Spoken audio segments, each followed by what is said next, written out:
Come here. Sit in the front.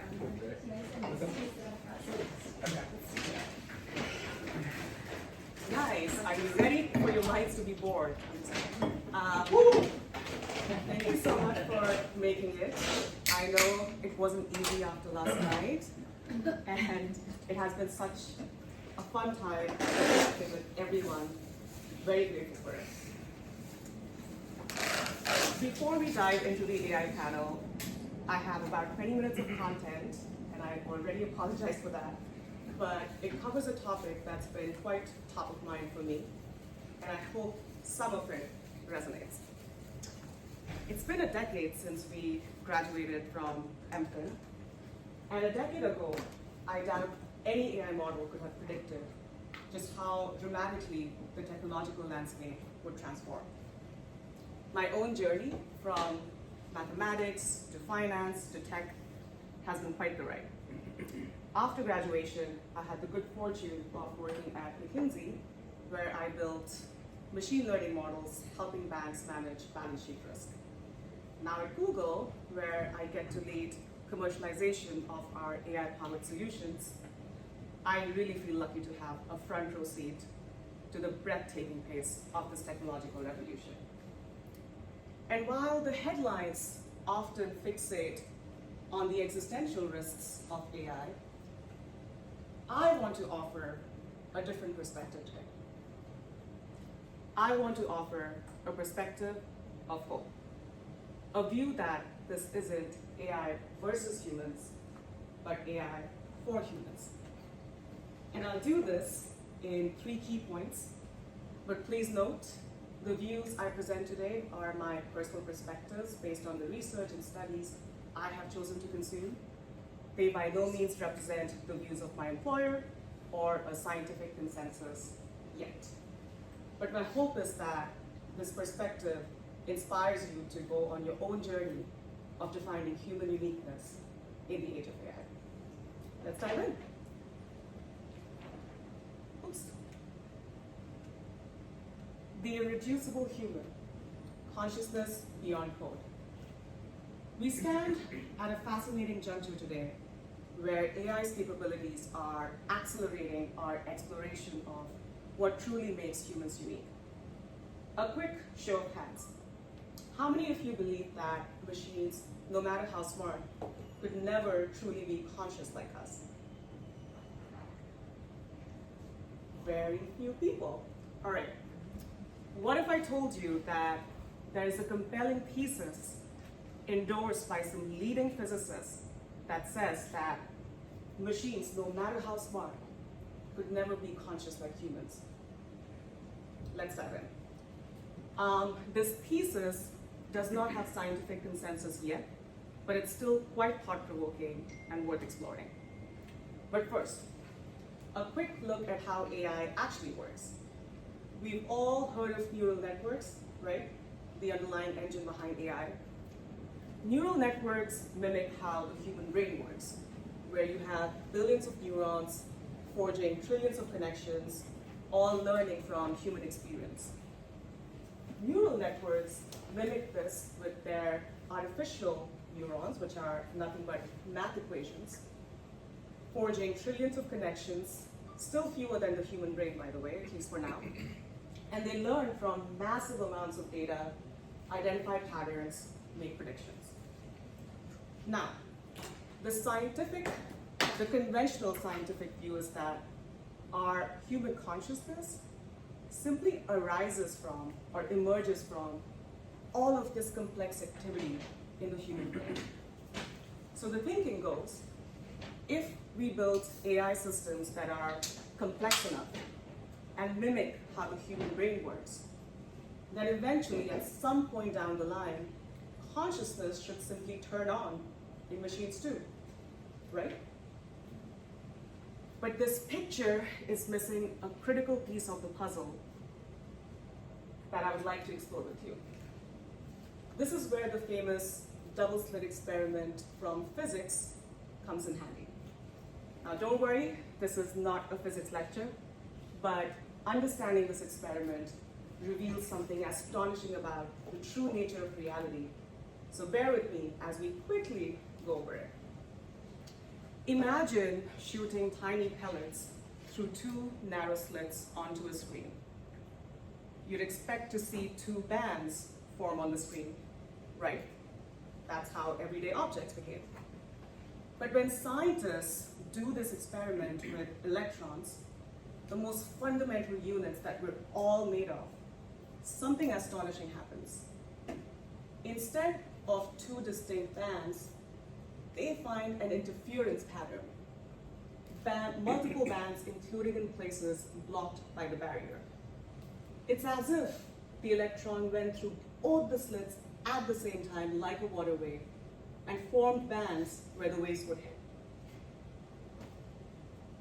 What's even more mind-bending is that when scientists try to measure exactly which slit the electron went through by placing a measurement device at the slit, something even more astonishing happens.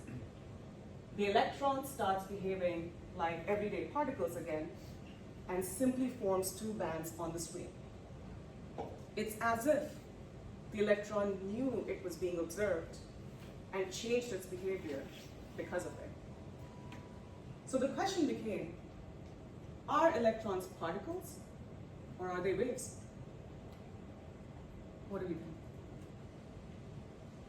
Well, quantum physics tells us that the most fundamental units of life, of matter, of you and me, like electrons, when they are not being observed, they don't exist in one definitive place at any given point.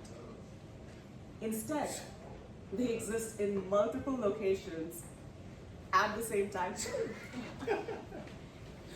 We have some new. Welcome to the class. Yeah. You joined at the right time. We were talking about the double slit experiment and how what this implies is that the most fundamental units of life, and they're not being observed, they don't exist in one definitive place. Think about that. That blows my mind. Instead, they exist in multiple locations at the same time, just with varying probabilities.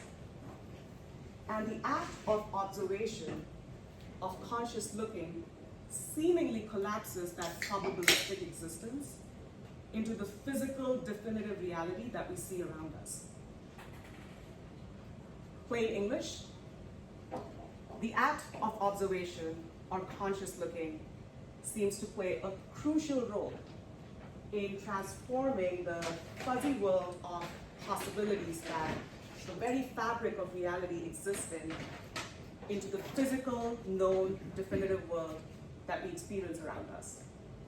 So if you think about it, the physical world isn't just out there, waiting to be seen.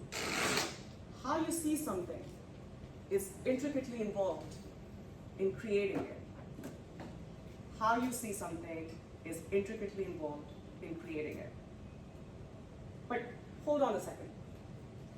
If consciousness plays or shapes reality at such a fundamental level, isn't it a little backwards to say that consciousness simply emerges from pre-existing reality, from our brains? Quantum physics hints towards the opposite. Quantum physics hints that consciousness should precede or come before matter. Quantum physics tells us that consciousness could be a fundamental aspect of the very fabric of reality that brings it into existence. And I know I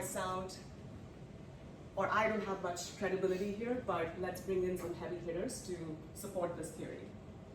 Federico Fahim is the physicist who invented microprocessors that power pretty much everything today, including computers. Fahim, after decades of inventing the very technology that powers AI today, arrived at a startling conclusion that consciousness could not be produced by our brains. He's coming up with science-based arguments to prove that consciousness has to be a fundamental and irreducible aspect of reality. He's arguing that consciousness has to be existing before and beyond matter. And the metaphor he uses to illustrate this point is the following. Reality, at its deepest, most fundamental level, is like an ocean of multiple possibilities all at once. This ocean is what we call the quantum field. And this is where our consciousness resides, because this is before any matter or physical reality. What we experience as the physical world around us is like waves that form on the ocean when consciousness interacts with it. These waves are inseparable from the ocean. They are not distinct. They're simply states of the field, states of the ocean. And this physical reality, this chair, you and me, the air, this physical reality is definitive. It's in one place at a given point. It's not existing in multiple places like an electron field. It's measurable, but most importantly, it's just a snapshot, a reduced expression of that deeper underlying quantum ocean. And this point is absolutely crucial in understanding why AI systems could never be conscious like us. Because AI systems are exclusively trained on the classical, physical, measurable information that we have access to. AI systems could never be trained on the deeper underlying quantum ocean because that defies measurability. As we saw in the double slit experiment, the very act of measuring a quantum field collapses it into one reduced definitive snapshot. And that's the only thing that's measurable by us in this realm. And if you think about it, our uniqueness as humans does not lie in processing classical, measurable information or data. Machines have already surpassed us on that. If you think about it, our uniqueness as humans lies in our inner subjective experience, the sense of what it's like to be me, your inner awareness. And Fajin argues that this rich inner dimension, your consciousness, it stems from that deeper underlying fabric of reality that could never be programmed to train any AI on. So while AI can simulate human emotions, it can simulate human understanding, that's all that it is, a simulation. No matter how advanced AI systems become, they will likely always just remain a powerful tool, but never a conscious peer. Our capacity for rich inner subjective experience, I know it sounds fluffy, but it's truly what defines irreducible human. Now that we've seen that AI couldn't replicate human consciousness, what about things that humans create? Let's watch a video.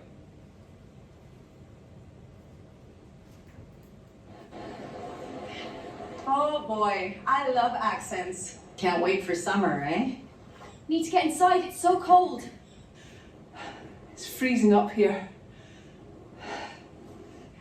I just love my voice. Wow, this place is amazing. We make the best food here. Which is the fastest way to the airport? I need a drink. Hey mate, want to come to the pub? We should get something to eat, no? Hey mate, wanna come to the boozer?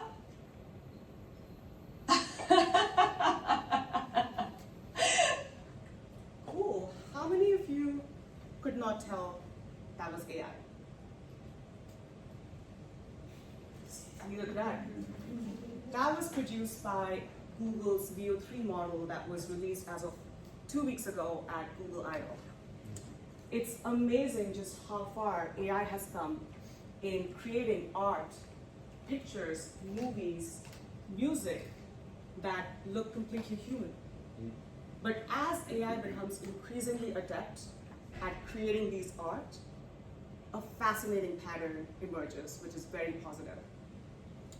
In this intriguing conversation between Sam Altman and the leading psychologist Adam Grant, they discuss how even in a world where AI-generated content will proliferate, human element will always retain a special significance. Let's quickly listen. I wonder how long this, I don't want it if I know it's from an AI, is going to last as we start to humanize and anthropomorphize this tech more and more. Let me first talk about the sort of general concept of people sometimes preferring the actual output of something if it's AI until they're told that it's AI and then they don't like it. That you see that over and over again. I saw a recent study that even among people who claimed that they really hated AI art, the most that the scale let you choose, they still selected more output of AI than humans for the pieces of art they liked the most. Until they were told which was AI and which wasn't, and then of course it was different. We could pick many other examples, but this trend that AI has in many ways caught up to us, and yet we are hardwired to care about humans and not AI, I think is a very good sign. There you have it, folks. Humans continue to prefer the human touch. And there are multiple studies that are confirming this too. Research has shown that when participants in a group are shown similar pieces of art, one from AI, one from humans, they consistently rate the human-generated piece of work as more emotionally resonant, more valuable, more desirable. In fact, some studies show that people rated human-generated content up to 25% higher than machine-generated content, which is a significant difference. So you must be wondering, why this preference? And again, I'm gonna get a little cheesy here, but a hypothesis is that when artists create art, they embed their emotions, their lived experience, their irreducible humanity into the work. We connect with the creator as much as we connect with the creation. Something born out of real human experience, sorrow, joy, simply carries a uniquely human meaning that could never be replaced by AI. In fact, AI, no matter how advanced it gets, could never truly fulfill our fundamental need for genuine human connection, for social validation, for social approval from other humans. Fortunately or unfortunately, we're hardwired to care about human connections. And as Altman said, this is a very positive early trend because it tells us that human creativity will always have a special place, even in a world where AI-generated content will be everywhere and will be hard to avoid. And it is all born out of our fundamental need for human connection, which is beautiful. All right, AI as a tool for breakthroughs. We talked about how AI can't replicate human consciousness or can't fulfill our desire for human connection. But its potential as a tool to deliver breakthroughs for mankind, solving some of society's grandest challenges, simply cannot be overstated. At Google DeepMind, one of the world's leading AI labs, they're constantly using research to push AI's boundaries. And to give you a real sense of just how transformative this technology can be, let's use the example of DeepMind's AlphaFold, for it stands out in its profound impact on biology, medicine, and climate change. For decades, predicting how proteins fold into 3D structures has been biology's Mount Everest. It's an astronomically hard challenge, but also fundamental to understanding diseases and coming up with cures. Traditional methods are simply painfully too slow. But the good news is that Google DeepMind's AlphaFold has managed to reliably predict the 3D structures of all known 201 million proteins to mankind with flawless accuracy. Traditional methods, this would have taken, actually take a guess, how long would this have taken via traditional methods? 100 years, a million years, 100,000 years?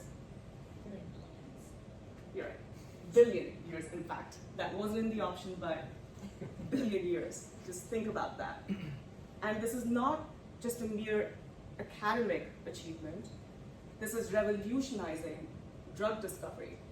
It's accelerating our understanding of deadly diseases like Alzheimer's, cancer. It's bringing us dramatically closer to being able to solve climate change by enabling the design of new enzymes that can break down plastic and also perform carbon capture.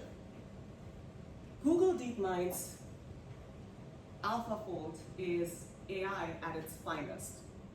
A human collaborator, not a competitor. A tool that extends our capabilities beyond known capacities to solve problems that were previously insurmountable. It's how AI delivers societal good at unprecedented scale, saving and improving lives globally.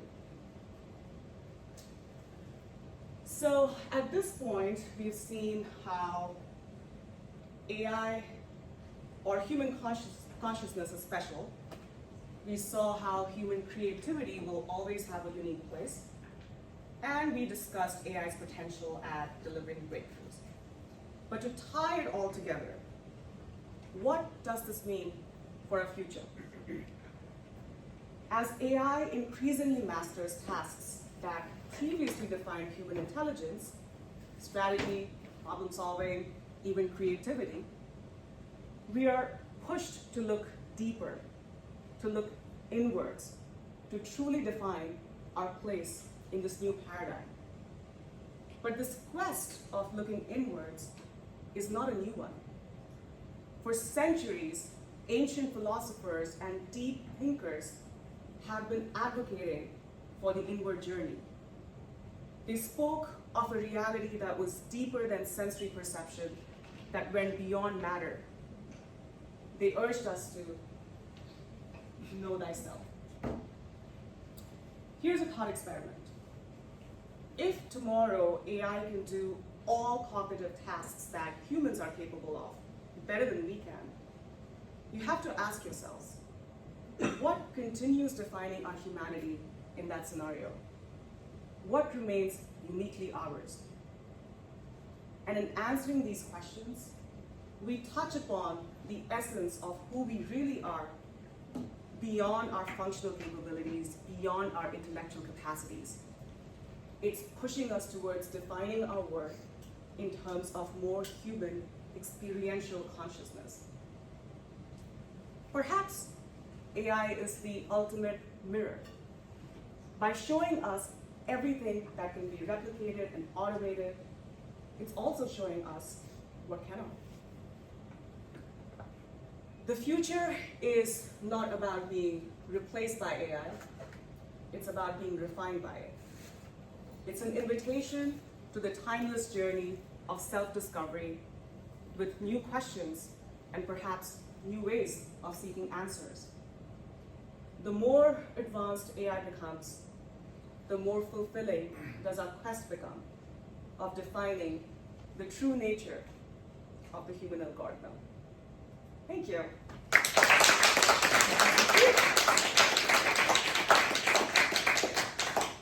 Hope there were some meaningful takeaways for people. And any reactions?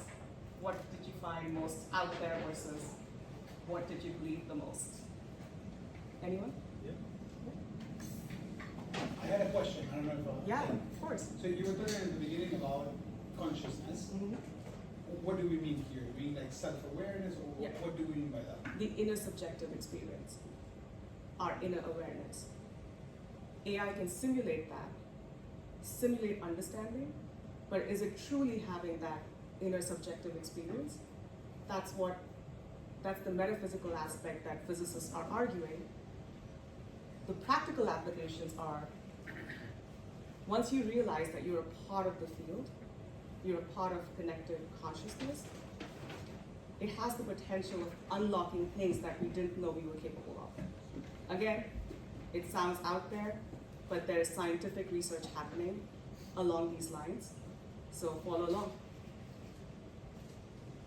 So I guess, first of all, thank you very much for the session. Very interesting insights. I will try to correlate this with what we've heard in the past 3 days from different sessions, where everybody is talking about the age of agentic AI and savings and what will happen in the next 5 years. I guess my question is, do we really need the AI to be conscious first? Like isn't just the fact that you will have some AI agents that will culminate the intelligence of like hundreds, thousands of PhDs together. Like maybe we don't need it to be conscious. Like this is not going to be our strongest selling point as humans, right? So the underlying, that touches on the practical applications of what do we get from defining a consciousness uniquely? What's the point? It sounds so abstract and metaphysical. But the reason why physicists are coming out and talking about it is that the hypothesis is right now we are very competition driven. The incentives in society cater to that or lead to that.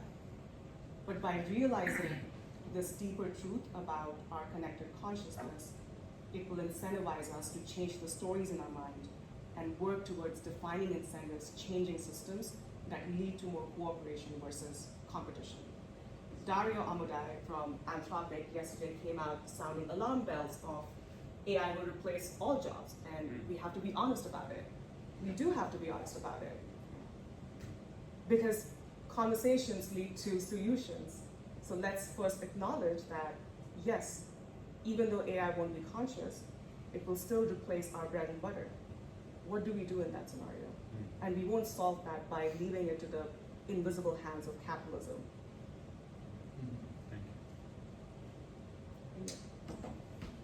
I mean, this is somewhat related to the last part you said, but how democratic do you think AI is in terms of who it benefits the most or who controls it the most?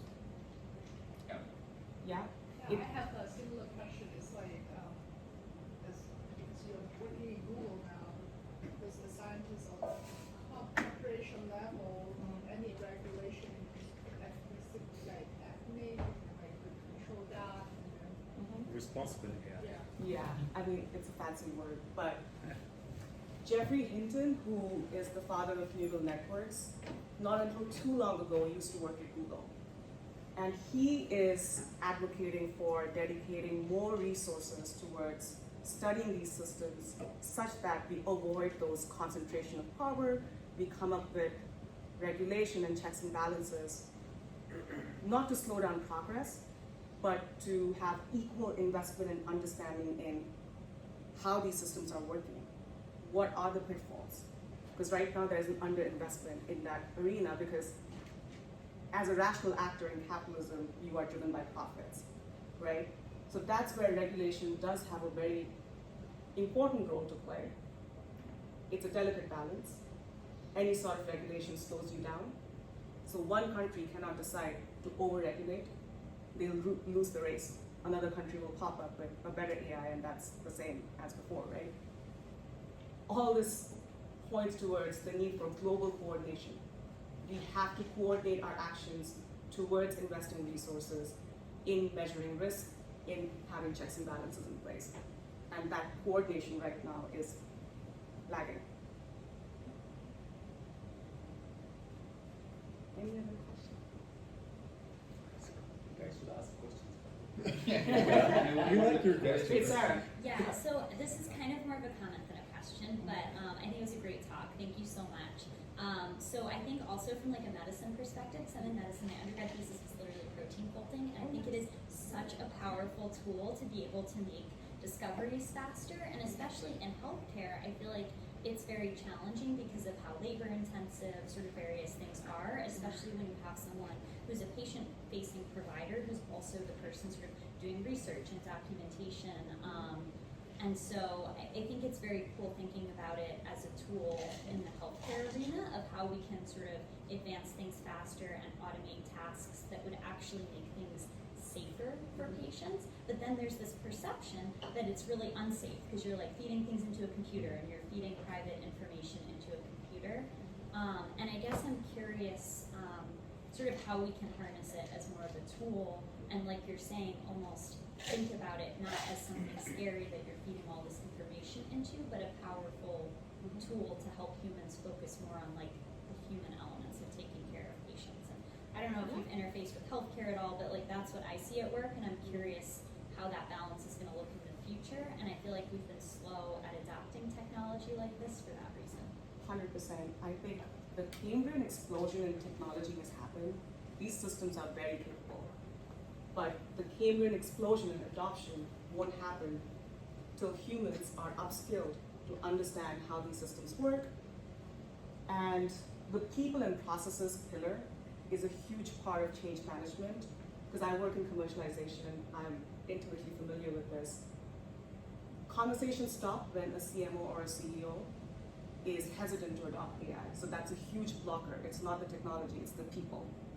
And the investment there would not just be in processes and upskilling people, but also in what we call interpretability. I'm pronouncing it correctly. Interpreting the results of these models, or interpreting, unraveling the black box that drives AI results. The more we can get people comfortable with understanding how these results are being formulated, the quicker the adoption would be. Cool. Yeah. I don't have a question. It's more like a comment, and I was just thinking about the thought experiment you left us with. Thank you again for this whole talk. So the last thing you said, I think, was, you know, we're being refined by AI. So if we don't have to do cognitive tasks, what would we be doing? And I thought that was very personal to, I found it personal because I'm transitioning from working a very cognitive job in the corporate world to something more artistic and something I do with my hands. And that I prefer to do so much more. And towards the end of my time in the corporate world, I was already replacing most of my cognitive tasks with AI. And I really liked that transition where I could use AI to do those tasks so that, like, it does it better than me, and it does it faster than me, and I could use the time that I had, because I did my job in like 3 hours, in the pottery studio. I went to the pottery studio and I made art with my hands, and that's something I don't see, and I don't think AI could do, or robots. And so if our lives are being refined by AI, I would love for that part of us to stay intact, is like that artistic creativity and the things that come out of our emotions and our innate consciousness. And I would love AI to take over those cognitive tasks that, you know, I don't know, we're just sitting in an office, and, you know, is that, it could be fun for some people. And I would love robots to do laundry, to do the dishwasher, so we could do all these things that we like to do with our hearts, I guess. So that's my comment on that. That's exactly it. I will recommend a few interviews of Federico Fahim, because I might sound crazy when I talk about these fluffy concepts, but when a physicist who invented microprocessors talks about it, there's more weight to it. But that's exactly it. We don't have all the details on how we would transition the world to that state where humans are focusing on things that are uniquely ours, the experiential consciousness. We are quantum classical bodies. Machines are just classical. They will never be as powerful as we are. We just haven't tapped into our full potential. So send those videos as a follow-up to this lecture. If no more questions, we'll have, oh, go ahead. I was thinking about misinformation, and I think that this goes more towards like regulation. I want to hear like what you think, that like if it should be regulated or not, because at the end, misinformation in this AI, like people consume it and like they could consume whatever. Like it's not like they double check.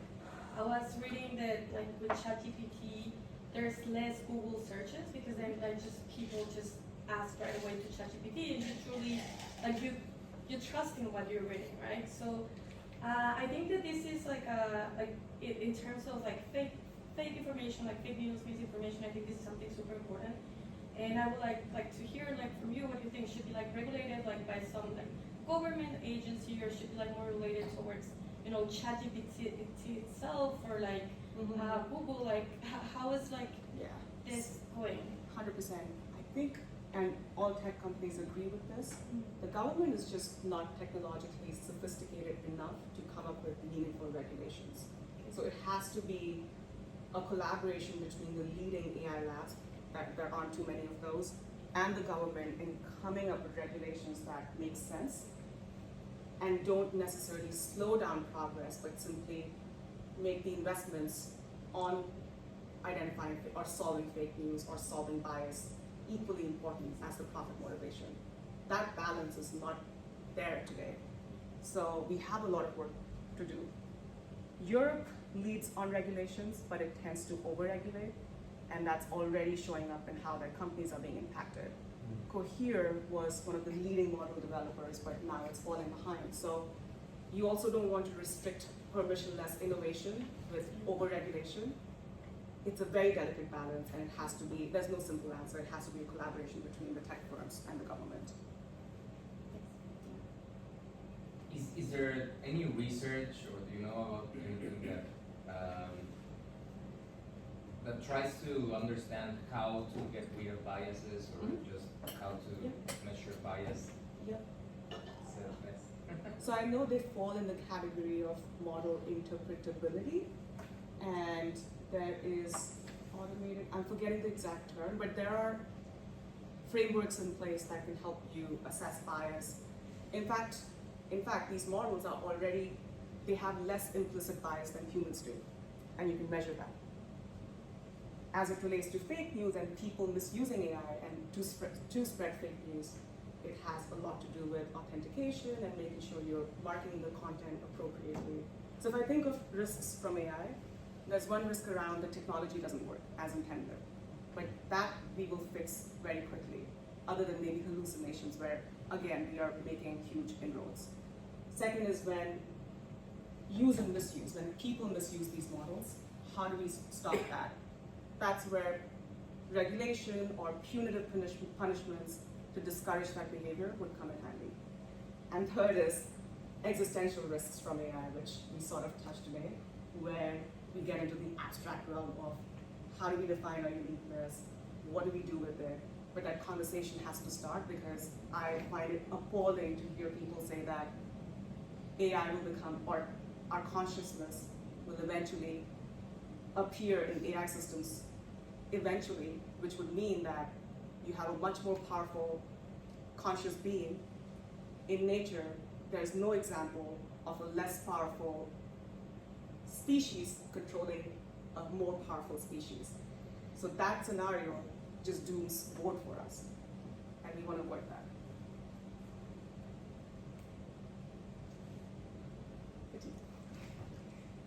Great talk, by the way. I love this. When you talk about the irreducible human, value, how do you distinguish like interpretability research, which is like, the model says X, Y, Z. Oh, the model is thinking ABC, versus the inner worldview of like a human that you would define as consciousness. Yeah. The difference, again, lies more in the scientific aspect of it. These models are classical systems, even if they dupe you. So what's happening these days is that we learned that even when a model tells you this was my thought process, we learned that they're lying to you. They had a different thought process behind the scenes.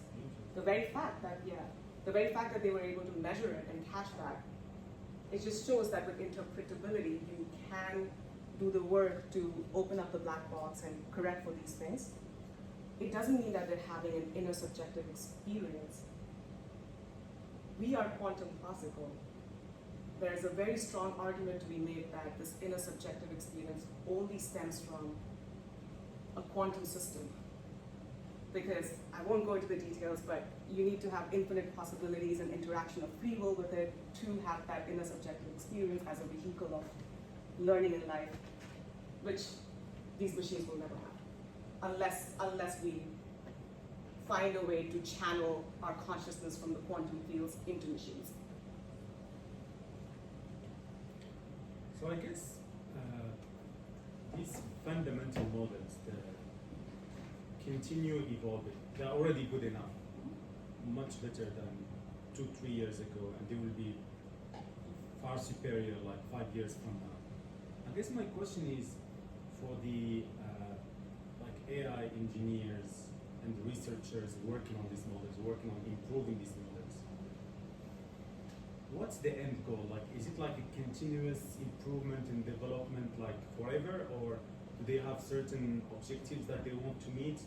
Because the other folks that are using apps and building the application layers based on these models, they are already happy with GPT-4, for example, and then it keeps improving. So what's the end goal? Like, what do they want to achieve? Do they already have this in their roadmaps? At what level is it being discussed, and so on? So just like any rational player in the capitalistic system, all these companies want to win the race and grab the most profits. That's just how rational actors would behave. What that means for them is building the biggest ecosystem, not necessarily the application layer, not necessarily the chips layer, but the entire stack of AI. Because that means that most of the world's AI could be on your infrastructure. So that's Google's roadmap / objective with how we are approaching AI development. But honestly, if you think about it, what really distinguishes you as a player in this ecosystem? Models are getting commoditized. They're converging in capabilities. The application layer as well, assuming that the underlying engine are these models that are also becoming open sourced, will get commoditized. So how do you maintain your moat? That comes from existing distribution channels. A company like Google already has 2 billion plus users across our apps. So the day we decide to infuse all those apps with the best and best of AI, why would anyone switch unless there's a big reason for it, which I doubt there will be. So it's an arms race, and these companies are not investing billions of dollars in compute because they have done some ROI calculation to say, oh, this will be positive in X number of years. They are investing heavily because they're in a very intense arms race, and you can't fall behind. Any other questions? This is fun. I never have the floor to talk this much in our friends' conversations. Very talkative. So thank you for being such patient listeners. We will now we have time, right? Yeah. Leo, Derek, and Chinadu come to the front and share their experiences with how AI is disrupting their industry. Our network.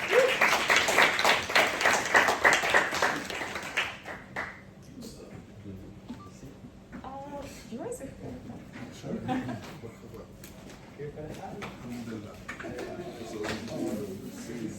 Nice to see you, man.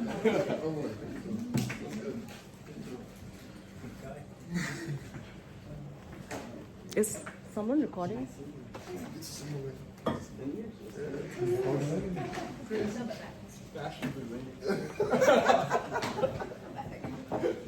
Oh, back. Actually, they do record.